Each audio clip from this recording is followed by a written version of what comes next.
Vous suivez la télévision Isanganiro. Bienvenue, chers téléspectateurs, à ce journal dont voici les principaux titres. Une partie du cimetière de Tava, en commune et province Bururi, a été ravagée par les feux de brousse samedi de la semaine dernière. Les familles qui ont inhumé les leurs dans cet cimetière réclament justice. Vous aurez plus de détails au cours de ce journal. Et le lycée de Rumongue fait face au manque d'eau potable depuis bientôt plus de 7 mois. À la veille de la rentrée scolaire 2024-2025, la direction de cette école indique qu'elle redoute déjà les problèmes hygiéniques et demande à la Régie des eaux d'intervenir dans les brefs délais. Voilà pour le sommaire. Les détails, c'est tout de suite.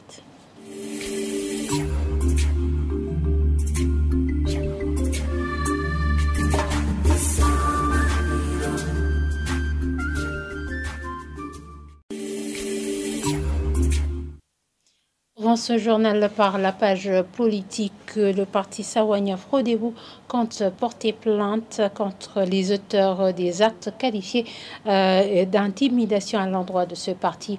Son porte-parole déclare que non seulement des permanences ont été récemment détruites à Bubanza, mais qu'une quinzaine de drapeaux ont été volés ces 3 derniers mois. L'honorable Sylvestre Wikori Ndagara estime qu'après tout, le ministère de l'Intérieur en charge des partis politiques devrait se saisir du cas pour mettre fin à cette intolérance politique. Suivez-le.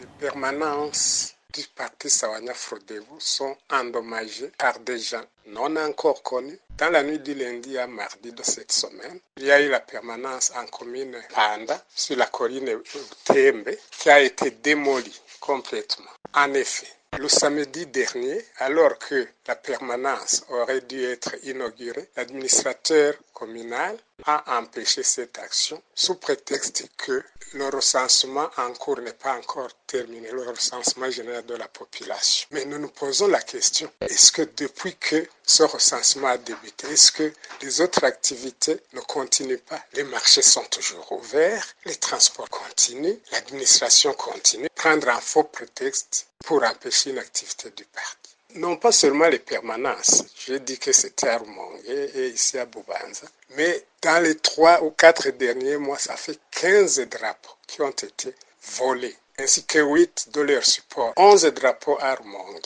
et 4 à Bubanza. Mais qu'est-ce qu'on va faire? Nous croyons toujours que la justice burundaise peut toujours agir.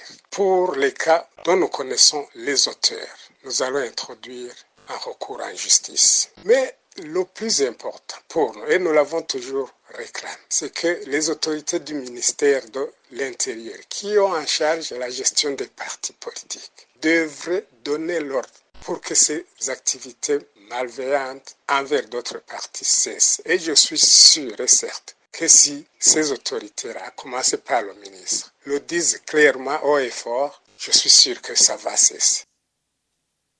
Et le Conseil interconfessionnel du Burundi, CICB, en sigle, interpelle les leaders à consolider la paix au Burundi en mettant en avant le dialogue dans la gestion des conflits.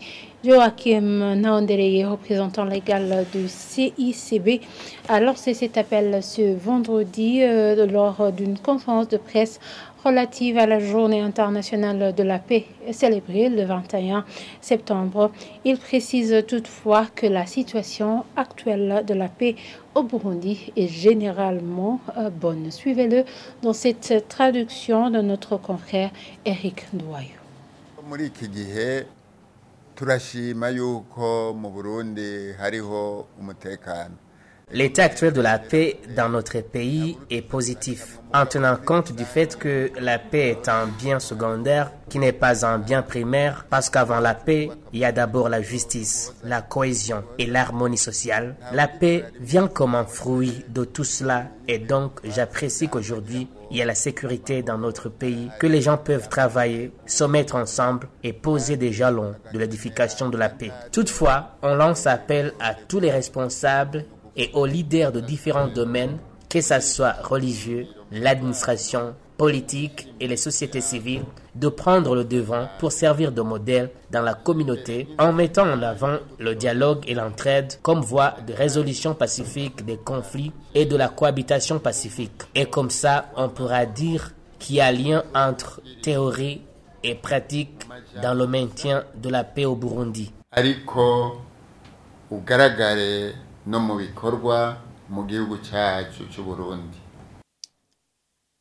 Poursuivons ce journal par la page santé, mettre à disposition des désinfectants dans des lieux d'accueil pour les passagers justement venant et partant à l'aéroport international Melchior Ndadaye.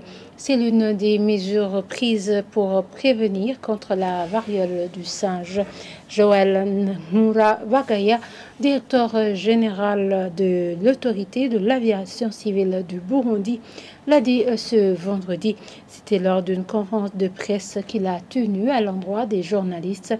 Il ajoute aussi qu'une ambulance est à disposition pour les cas des personnes qui manifesteraient des symptômes de cette maladie. Suivez-le. Le fléau est une réalité. Il est en train de déstabiliser la sécurité du pays en général. Et comme vous le suivez au jour, toutes nos autorités, chargées donc de la gestion du pays, je dirais, ne cessent de nous faire un clin d'œil, de nous prodiguer des conseils concernant le comportement qu'il faut adopter. Le comportement surtout basé sur l'hygiène. On nous invite à chaque fois de laver les mains. On invite à tous les responsables des institutions nationales, incluant bien entendu l'autorité de l'aviation civile ou toutes les autres institutions œuvrant à l'aéroport international Melchior Ndadaye. On nous invite vraiment de sensibiliser nos employés sur la nécessité de prendre à main cette question, donc de se laver les mains à chaque fois qu'il y a besoin. Vous pouvez remarquer même que dans tous les endroits fréquentés par pas mal de gens, nous avons installé, nous avons mis les produits, les désinfectants, pour que tout le monde qui passe, tout le monde donc, puisse laver les mains avant de faire quoi que ce soit. Quittant Bujumbura et rendons-nous à Rumongue où il y a eu un manque d'eau potable au lycée Rumongue depuis bientôt plus de 7 mois. La direction de cette école indique qu'elle redoute plutôt des problèmes hygiéniques et une perte de temps chez les élèves internes qui iront chercher l'eau potable.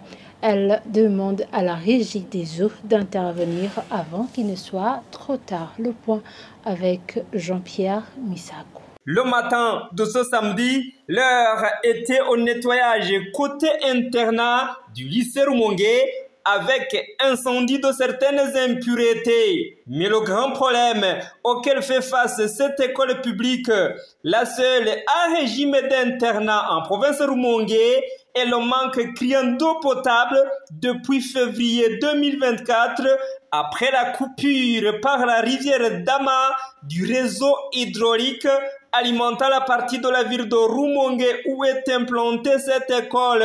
Dans les mois qui ont suivi, la régie des eaux centre Rumongue recourt au délestage dans la distribution de l'eau potable et ce lycée peut passer plus de 2 jours sans la moindre goutte d'eau dans les robinets. Aussi longtemps que la situation sera ainsi, Marius Habarugira, préfet des études à cette école, dit que les élèves auront toujours du mal à étudier, obligés de grignoter sur le temps réservé à l'étude pour la recherche de l'eau potable. Par ailleurs, poursuit ce responsable scolaire, l'encadrement des élèves en dehors de l'école restera difficile, sans oublier la lutte contre la propagation de la variole du singe, quasi impossible dans ces conditions. Marius Yabarugira, voudrait que ce problème soit enfin résolu. Jean-Albert Manigomba, directeur général de la Régie des eaux, dit que c'est l'exécution d'un vaste projet d'adduction d'eau potable dans les villes de Rumongue et Nyanzalak, dont les travaux ont débuté sur aide de KfW à la hauteur de 46 millions d'euros qui résoudra ce problème. Sans préciser l'échéance, le directeur général de la Régie des eaux rassure les élèves internes du lycée Rumongue que ce problème sera résolu au courant de l'année scolaire qui débute ce lundi. Les familles qui ont enterré le leur dans une partie du cimetière de Tawa en commune et province Bururi, ravagée par les feux de brousse samedi de la semaine dernière, réclament que les auteurs de cette profanation soient arrêtés et punis conformément à la loi. L'administrateur de la commune de Bururi, qui était parmi ceux qui ont pu intervenir pour maîtriser ce feu, explique que le charbonnage est à l'origine de cet incendie.